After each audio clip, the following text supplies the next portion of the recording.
ఈరోజు తెలుగుదేశం పార్టీ జాతీయ అధ్యక్షులు శ్రీ నారా చంద్రబాబు నాయుడు గారు మా ఒంగోలు దామచర్ల జనార్దన్ గారికి టికెట్ అనౌన్స్ చేసినందుకు మేము చాలా సంతోషంగా ఉన్నాము.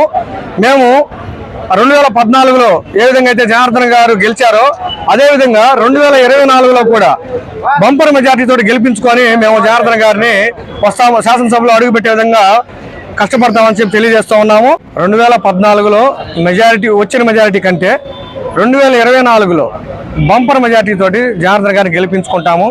మేము టీడీపీ జనసేన కార్యకర్తలు అందరం కలిసి కూడా మేము కష్టపడి తెలుగుదేశం పార్టీ జనసేన శాసనసభలో అడుగుపెట్టే విధంగా మేము కృషి చేస్తామని తెలియజేస్తూ ఉన్నాము. జై చంద్రబాబు నాయుడు, జై డీజే. మన జాతీయ అధ్యక్షుడు చంద్రబాబు నాయుడు గారు మన పవన్ కళ్యాణ్ గారు ఇద్దరు కూర్చొని మనకి సీట్లు 94 సీట్లు మనకు ప్రకటించడం, వాళ్ళకి 5 సీట్లు ప్రకటించడం చాలా సంతోషం.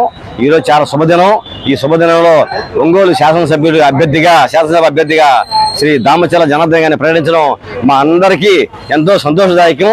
అలాగే ఈ సీటు ఇచ్చినందుకు చంద్రబాబు నాయుడు గారికి, లోకేష్ బాబు గారికి, అచ్చెన్నాయుడు గారికి అందరూ కూడా నా పేరున వాళ్ళకి ధన్యవాదాలు తెలియపరుస్తా ఉన్నాం.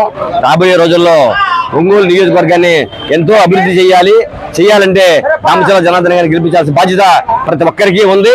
ఈ రోజు ఎలక్షన్ ముందు వచ్చి కళ్ళబోలి మాటలు చెబుతూ నేను పట్టాలు ఇస్తానని చెప్పేసి ప్రతిసారి ఎలక్షన్ ఏదో చెప్తాం, ఒకసారి నీళ్ళు ఇస్తా అంటాడు, ఒకరోజు పట్టాలు అంటాడు, ఒకరోజు భరోసా పత్రాలు అంటాడు. ఈ పత్రాలతో సరిపోతుంది కానీ ఒకరి పొజిషన్ పోయి ఇల్లు కట్టిన పాపాన్ని దొరకలేదు. ఇప్పుడు సీఎం గారిని పిలిపించి నేను మా పత్రాలు అన్నాడు, అవి వారికి పొజిషన్ కూడా లేవు.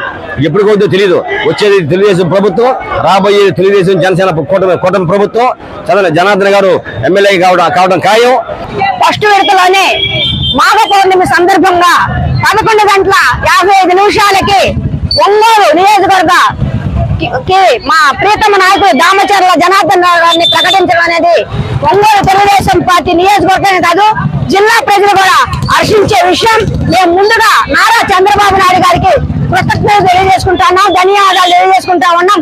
ఎందుకంటే 2014 సంవత్సరంలో మొట్టమొదటి ఎమ్మెల్యే అయినాక ఒంగోలు అభివృద్ధి పదంలో 2600 కోట్లు డబ్బులతోటి ఒంగోలు తెచ్చినటువంటి రూపశిల్పి జనార్దన్ గారికి సీట్ ఇవ్వడం మా అందరికి చాలా సంతోషం.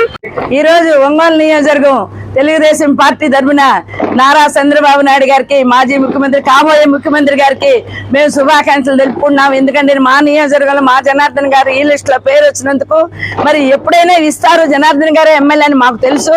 కానీ రోడ్ల మీద ప్రజలు అనేక రకాలుగా కూడా వాళ్ళు వస్తారు వీళ్ళు వస్తారని మేము వస్తున్నాం జనార్దన్కి రాదని అనేక రకాలుగా మాట్లాడే వాళ్ళకి నోరు మోపించి మేము పనిచేయడానికి నారా చంద్రబాబు నాయుడు గారు ఒక లైసెన్స్ అనుకుంటున్నాం. ఇది మేము అంత తప్పితే ఏమి కాదు.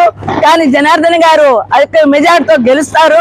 ఎందుకంటే రాబోయే రోజుల్లో ఈ దుర్మార్గుడు చేసిన పనులన్నీ కూడా ప్రతి అక్క, ప్రతి చెల్లి, ప్రతి అన్నదమ్ముడు ఇంటింటికి ఎదురు చూస్తున్నారు. ఇలాంటి దుష్టులు ఉండకూడదు, త్వరలో ఇంటికి పంపించాలి. ఇలాంటి పరిపాలన చేయడానికి చేతగాని ముఖ్యమంత్రి పరిపాలన ఏంటో తెలియదు, అధికారం ఏంటో తెలియదు, అనధికారం ఏంటో తెలియదు, ప్రతిపక్షం ఏంటో తెలియదు. ఇలాంటి ముఖ్యమంత్రిని గెలిపించినందుకు బాధపడుతున్నారు. మరి ఇవాళ కోట్లాది మంది ఆంధ్రప్రదేశ్ లో ప్రజలందరూ కూడా ఈ ముఖ్యమంత్రిని ఎప్పుడెప్పుడు పంపాలని ఎదురు చూస్తున్న ప్రతి ఇంటికి, ప్రతి ఎంప్లాయీస్ కానీ, ప్రతి